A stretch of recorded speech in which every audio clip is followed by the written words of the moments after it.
Hello friends, ಎಲ್ಲರಿಗೂ ನಮಸ್ಕಾರ. ನಾನು ನಿಮ್ಮ ಬಾಬು. ನೀವು ನೋಡ್ತಾ ಇದ್ದೀರಾ RS Vlogs by Babu YouTube channel. Friends, ಇವತ್ತು ನಾವು ಒಂದು ರೆಸಿಪಿ ಮಾಡೋಣ. ಸೂಪರಾಗಿರೋವಂಥ ರೆಸಿಪಿ, ಎಲ್ಲರೂ ಇಷ್ಟಪಡೋ ಅಂಥ ರೆಸಿಪಿ ಇದು.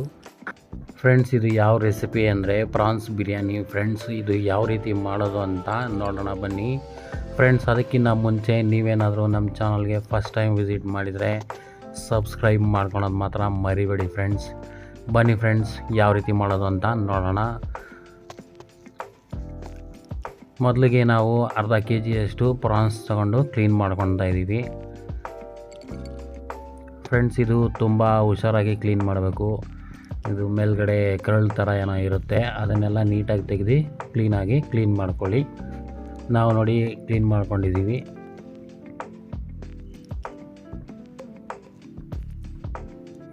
ನೋಡಿ ಫ್ರೆಂಡ್ಸ್, ಎಷ್ಟು ನೀಟಾಗಿ ಕ್ಲೀನ್ ಮಾಡ್ಕೊಂಡಿದ್ದೀವಿ ನಾವು.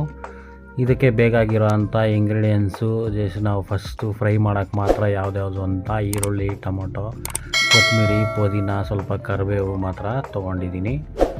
ಬನ್ನಿ ಫ್ರೆಂಡ್ಸ್, ಇವಾಗ ಸ್ಟವ್ ಮೇಲೆ ಒಂದು ಪಾತ್ರೆ ಇಟ್ಬಿಟ್ಟು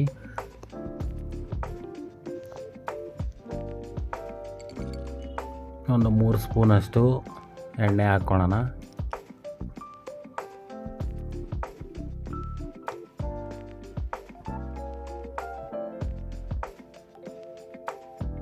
ನೋಡಿ ಫ್ರೆಂಡ್ಸ್, ನಾನು ಯಾವುದರಲ್ಲಿ ಎಣ್ಣೆ ಹಾಕ್ಕೊಂಡಿದ್ದೀನಿ ಅಂತ. ಸ್ವಲ್ಪ ಎಣ್ಣೆ ಜಾಸ್ತಿ ಇದ್ದರೆ ಚೆನ್ನಾಗಿರುತ್ತೆ, ಚೆನ್ನಾಗಿ ಫ್ರೈ ಆಗುತ್ತೆ ಪ್ರಾನ್ಸ್. ಅದಕ್ಕೆ ಸ್ವಲ್ಪ ಎಣ್ಣೆ ಜಾಸ್ತಿ ಹಾಕ್ಕೊಂಡಿದ್ದೀನಿ. ಮತ್ತು ನಾವು ಇದಕ್ಕೆ 2ರಿಂದ 3 ಏಲಕ್ಕಿ ಕಾಯಿ ಹಾಕ್ಕೊಳ್ಳೋಣ. ಮತ್ತು ಇದಕ್ಕೆ ಒಂದು 6-7 ಲವಂಗ ಹಾಕ್ಕೊಳ್ಳೋಣ. ಒಂದು ಅರ್ಧ ಸ್ಪೂನಷ್ಟು ಸಾಸಿವೆ ಹಾಕ್ಕೊಳ್ಳೋಣ. ಸಾಸಿವೆ ಸ್ವಲ್ಪ ಚೆನ್ನಾಗಿ ಫ್ರೈ ಆದಮೇಲೆ ಇದಕ್ಕೆ ನಾವು 1-2-3 ಚಕ್ಕೆ ಹಾಕ್ಕೊಳ್ಳೋಣ. ಚಕ್ಕೆ ಹಾಕ್ಕೊಂಡು ಸ್ಲೈಸಾಗಿ ಹೆಚ್ಕೊಂಡಿರೋ ಅಂಥ ಈರುಳ್ಳಿನ ಚೆನ್ನಾಗಿ ಫ್ರೈ ಮಾಡ್ಕೊಬೇಕು. ಅದ್ರ ಜೊತೆಗೆ ನಾವು ಕೊತ್ತಂಬರಿ, ಪುದೀನ, ಸ್ವಲ್ಪ ಕರಿಬೇವು ಹಾಕ್ಕೊಂಡಿದ್ದೀನಿ. ಮತ್ತು ಅದಕ್ಕೆ ಒಂದು 3ರಿಂದ 4 ಹಸಿಮೆಣಸಿನ್ಕಾಯಿ ಮಾತ್ರ ಹಾಕ್ಕೊಂಡಿದ್ದೀನಿ. ಸ್ಲೈಸಾಗಿ ಕಟ್ ಮಾಡ್ಕೊಂಡಿದ್ದೀನಿ ಅದನ್ನು. ಇದು ಸ್ವಲ್ಪ ಚೆನ್ನಾಗಿ ಫ್ರೈ ಆಗೋವರೆಗೂ ಕಲಿಸ್ತಾ ಇರಿ.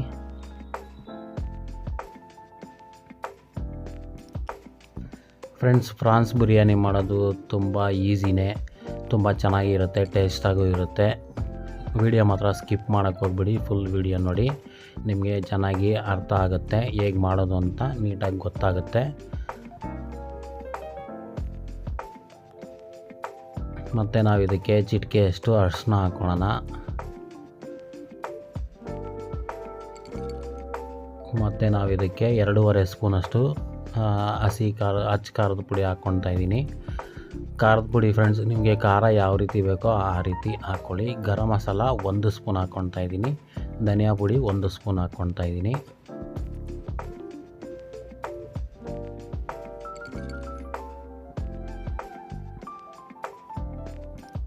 ಮತ್ತು 1 ಸ್ಪೂನಷ್ಟು ಶುಂಠಿ ಬೆಳ್ಳುಳ್ಳಿ ಪೇಸ್ಟ್ನ ಹಾಕ್ತಾಯಿದ್ದೀನಿ. ಫ್ರೆಂಡ್ಸ್, ಶುಂಠಿ ಬೆಳ್ಳುಳ್ಳಿ ಪೇಸ್ಟ್ನ ನೀವು ಪ್ರಾನ್ಸ್ ಎಷ್ಟು ಯೂಸ್ ಮಾಡ್ತೀರೋ ಅದ್ರ ಮೇಲೆ ಡಿಪೆಂಡ್ ಮಾಡಿ ಹಾಕ್ಕೊಳ್ಳಿ. ನಾನು 300 ಗ್ರಾಮ್ಸು ಪ್ರಾನ್ಸ್ ಯೂಸ್ ಮಾಡ್ತೀನಿ, ಅದಕ್ಕೆ 1 ಸ್ಪೂನಷ್ಟು ಮಾತ್ರ ಹಾಕಿದ್ದೀನಿ. ಅರ್ಧ kg ಆ ಥರ ಯೂಸ್ ಮಾಡಿದ್ರೆ ನೀವು ಇನ್ನೂ ಸ್ವಲ್ಪ ಜಾಸ್ತಿ ಹಾಕ್ಕೊಳ್ಳಿ. ಶುಂಠಿ ಬೆಳ್ಳುಳ್ಳಿ ಪೇಸ್ಟು ಸ್ವಲ್ಪ ಜಾಸ್ತಿ ಹಾಕ್ಕೊಂಡ್ರೆ ಬಿರಿಯಾನಿ ಚೆನ್ನಾಗಿರೋದು. ಮತ್ತು ಇದಕ್ಕೆ ಕಲ್ಲುಪ್ಪನ್ನ ಹಾಕ್ತಾಯಿದ್ದೀನಿ 2 ಸ್ಪೂನಷ್ಟು. ನಾವು ಅಕ್ಕಿ ಎಷ್ಟು ಯೂಸ್ ಮಾಡ್ತೀವೋ ಅದ್ರ ಮೇಲೆ ಡಿಪೆಂಡ್ ಮಾಡಿ ನಾವು ಸಾಲ್ಟನ್ನ ಯೂಸ್ ಮಾಡಬೇಕು. ನಾನು ಆ್ಯಕ್ಚುಲಿ ಕಲ್ಲುಪ್ಪೇ ಹಾಕ್ತಾಯಿದ್ದೀನಿ. ಪುಡಿ ಉಪ್ಪು ಅದು ಟೇಸ್ಟ್ ಅಷ್ಟು ಚೆನ್ನಾಗಿರಲ್ಲ, ಅದಕ್ಕೆ ಕಲ್ಲುಪ್ಪನ್ನೇ ಹಾಕ್ತಾಯಿದ್ದೀನಿ. ಅದು ಸ್ವಲ್ಪ ಫ್ರೈ ಆದಮೇಲೆ ಮತ್ತೆ ನಾವು ಇದಕ್ಕೆ ಕ್ಲೀನಾಗಿ ತೊಳೆದಿಟ್ಟಿರೋ ಅಂಥ ಪ್ರಾನ್ಸ್ನ ಆ್ಯಡ್ ಮಾಡೋಣ.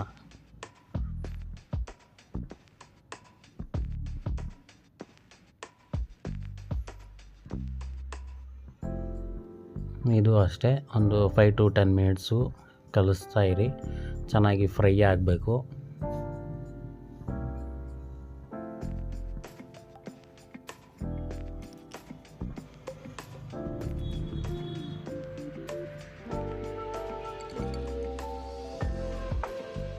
ನೋಡಿ ಫ್ರೆಂಡ್ಸ್, ಇದು ಇವಾಗ ಚೆನ್ನಾಗಿ ಫ್ರೈ ಮಾಡಬೇಕು. ಒಂದು 10ರಿಂದ 15-20 ನಿಮಿಷವರೆಗೂ ಫ್ರೈ ಮಾಡಲೇಬೇಕು. ಸ್ವಲ್ಪ ಟೊಮೊಟೊ ಆ್ಯಡ್ ಮಾಡಿಕೊಂಡು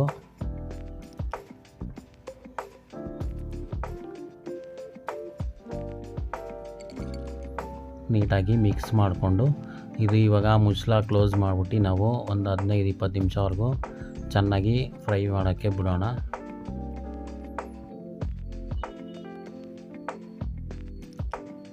ಫ್ರಾನ್ಸು ಚೆನ್ನಾಗಿ ಫ್ರೈ ಆದರೆ ಚೆನ್ನಾಗಿ ಬೆಂದ್ರೇ ಚೆನ್ನಾಗಿರೋದು.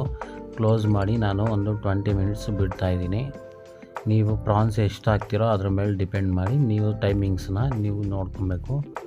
ಫ್ರೆಂಡ್ಸ್ ನೋಡಿ, ಇವಾಗ ಇದು ಚೆನ್ನಾಗಿ ಫ್ರೈ ಆಗಿದೆ.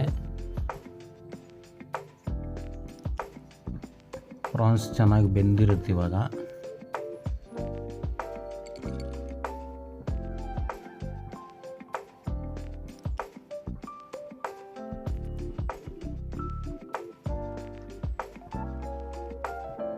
ನೋಡಿ ಫ್ರೆಂಡ್ಸ್, ಚೆನ್ನಾಗಿ ಬೆಂದಿದೆ. ಪ್ರಾನ್ಸ್ ಎಲ್ಲ ಚೆನ್ನಾಗಿ ಬೆಂದಿದೆ, ಒಳ್ಳೆಯ ಘಮ ಬರ್ತಾಯಿದೆ ಆಲ್ರೆಡಿ ಇವಾಗ. ಫ್ರೆಂಡ್ಸ್, ಇದಕ್ಕೆ ನಾವಿವಾಗ 1.5 ಗ್ಲಾಸಷ್ಟು ನಾನು ರೈಸ್ನ ಆ್ಯಡ್ ಮಾಡ್ತಾಯಿದ್ದೀನಿ. ನೀಟಾಗಿ ತೊಳೆದು ಇಟ್ಕೊಂಡಿರೋಂಥ ರೈಸ್ನ ಆ್ಯಡ್ ಮಾಡ್ತಾಯಿದ್ದೀನಿ. ಇದು ಆ್ಯಕ್ಚುಲಿ ಫ್ರೆಂಡ್ಸು ಬಾಸ್ಮತಿ ರೈಸು ಅಲ್ಲ, ಬುಲೆಟ್ ರೈಸ್ ಆ ಥರ ಯಾವ ರೈಸು ಅಲ್ಲ. ಇದು ನಾರ್ಮಲ್ ರೈಸ್ನ ನಾನು ಯೂಸ್ ಮಾಡ್ತಾ ಇರೋದು.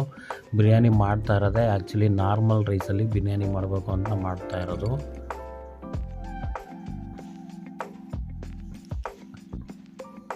ನಾರ್ಮಲ್ ರೈಸ್ ಆಗಿರೋದಕ್ಕೆ ನಾನು ಫಸ್ಟೇ ನೀರು ಹಾಕ್ದಂಗೆ ಫಸ್ಟೇ ರೈಸ್ನ ಆ್ಯಡ್ ಮಾಡಿಬಿಟ್ಟು ಒಂದು 2 ನಿಮಿಷ ಫ್ರೈ ಮಾಡಿ ಮತ್ತೆ ನಾನು ವಾಟರ್ನ ಆ್ಯಡ್ ಮಾಡ್ತಾಯಿದ್ದೀನಿ.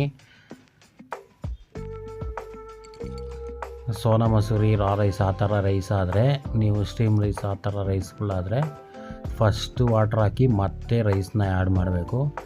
ಇದನ್ನು ನಾವು ನಾರ್ಮಲ್ ರೈಸ್ ಆಗಿರೋದ್ರಿಂದ ಫಸ್ಟು ರೈಸ್ ಹಾಕಿ ಮತ್ತೆ ವಾಟ್ರನ್ನ ಆ್ಯಡ್ ಮಾಡ್ತಾಯಿದ್ದೀನಿ.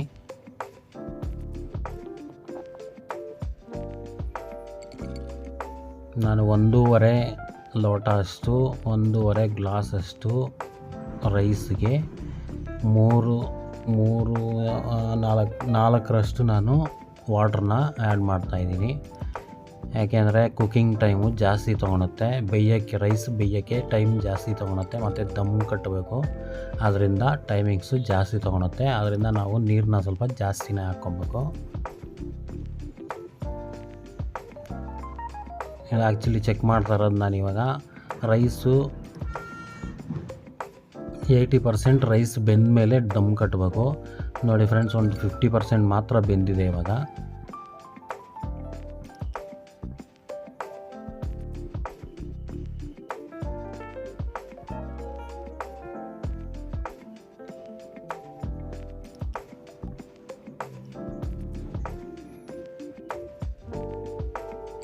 ನೋಡಿ ಫ್ರೆಂಡ್ಸ್, ಇವಾಗ ಒಂದು 5 ಮಿನಿಟ್ಸ್ ಆದಮೇಲೆ ಇನ್ನೊಂದು ಸತಿ ನೋಡ್ತಾ ಇದ್ದೀನಿ. ಯಾಕೆಂದರೆ ಆ ವಾಟ್ರ್ ಫುಲ್ಲು ಡ್ರೈ ಆದಮೇಲೆ ನಾವು ದಮ್ ಕಟ್ಟೋಕ್ಕಾಗಲ್ಲ. ಅದಕ್ಕೆ ಇನ್ನೊಂದು ಸತಿ ಚೆಕ್ ಮಾಡ್ತಾಯಿದ್ದೀನಿ. ಒಂದು 70% ಬೆಂದಿದೆ ಇವಾಗ ರೈಸು.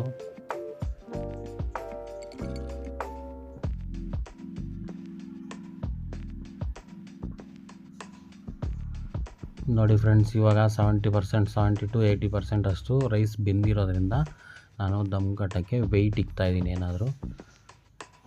ನೀವೇನಾದರೂ ವೆಯ್ಟ್ ಇಕ್ಬೋದು. ಅದರ ಮೇಲೆ ವೆಯ್ಟ್ ಇಕ್ಬೇಕು, ಲೋ ಫ್ಲೇಮಲ್ಲಿ ಇಟ್ಬಿಟ್ಟು ವೆಯ್ಟ್ ಇಕ್ಬೇಕು ಅದ್ರ ಮೇಲೆ. ನೋಡಿ ಫ್ರೆಂಡ್ಸ್, ಒಂದು 15-20 ನಿಮಿಷ ಆದಮೇಲೆ ನೀವು ತೆಗೆದು ನೋಡಿದ್ರೆ ರೈಸ್ ರೆಡಿ ಆಗಿರುತ್ತೆ. ನೋಡ್ತಾ ಇರ್ಬೋದು ಫ್ರೆಂಡ್ಸ್ ಯಾವ ರೀತಿ ಬಂದಿದೆ ಅಂತ. ಸೂಪರಾಗಿ ಬಂದಿದೆ. ಪ್ರಾನ್ಸ್ ಎಲ್ಲ ಚೆನ್ನಾಗಿ ಬೆಂದಿರುತ್ತೆ. ಆ್ಯಕ್ಚುಲಿ ನಾನು ಒಂದು 1/2 ಅವರ್ ಮೇಲೆ ಬೇಯಿಸ್ಬಿಟ್ಟಿದ್ದೀವಿ ಪ್ರಾನ್ಸ್ನ. ಸೂಪರಾಗಿ ಬೆಂದಿರುತ್ತೆ. ಇದು ನಾರ್ಮಲ್ ರೈಸ್ ಆಗಿರೋದ್ರಿಂದ ಬಿಸಿಯಲ್ಲಿ ಜಾಸ್ತಿ ಸ್ವಲ್ಪ ಮೆತ್ತಗೆ ಕಾಣಿಸುತ್ತೆ ನಿಮಗೆ. ಸ್ವಲ್ಪ ತಣ್ಣಗಾದ್ಮೇಲೆ ಫುಲ್ಲು ಹುಡಿ ಆಗಿಬಿಡುತ್ತೆ ರೈಸು. ಸೂಪರಾಗಿರುತ್ತೆ ಫ್ರೆಂಡ್ಸ್. ನೀವು ಟ್ರೈ ಮಾಡಿ, ಮನೆಯಲ್ಲಿ ನೀವು ಟ್ರೈ ಮಾಡಿ, ತುಂಬ ಚೆನ್ನಾಗಿರುತ್ತೆ. ನೋಡ್ಬೋದು ಯಾವ ರೀತಿ ಮಾಡಿದ್ದೀವಿ ಅಂತ. ಸೂಪರಾಗಿರುತ್ತೆ. ತಣ್ಣಗಾದ್ಮೇಲೆ ಹುಡಿ ಆಗಿಬಿಡುತ್ತೆ ರೈಸ್. ಇದು ತುಂಬ ಚೆನ್ನಾಗಿರುತ್ತೆ. ನೋಡಿ ಫ್ರೆಂಡ್ಸ್ ಯಾವ ರೀತಿ ಮಾಡಿದ್ದೀವಿ ಅಂತ. ಫ್ರೆಂಡ್ಸ್, ನಿಮಗೆ ಈ ವಿಡಿಯೋ ಏನಾದರೂ ಇಷ್ಟ ಆಗಿದರೆ ಲೈಕ್ ಮಾಡಿ, ಶೇರ್ ಮಾಡಿ, ಸಬ್ಸ್ಕ್ರೈಬ್ ಮಾಡಿ.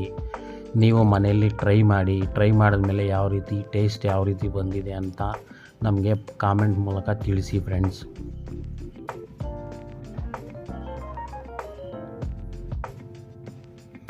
Okay friends, thanks for watching. Bye bye.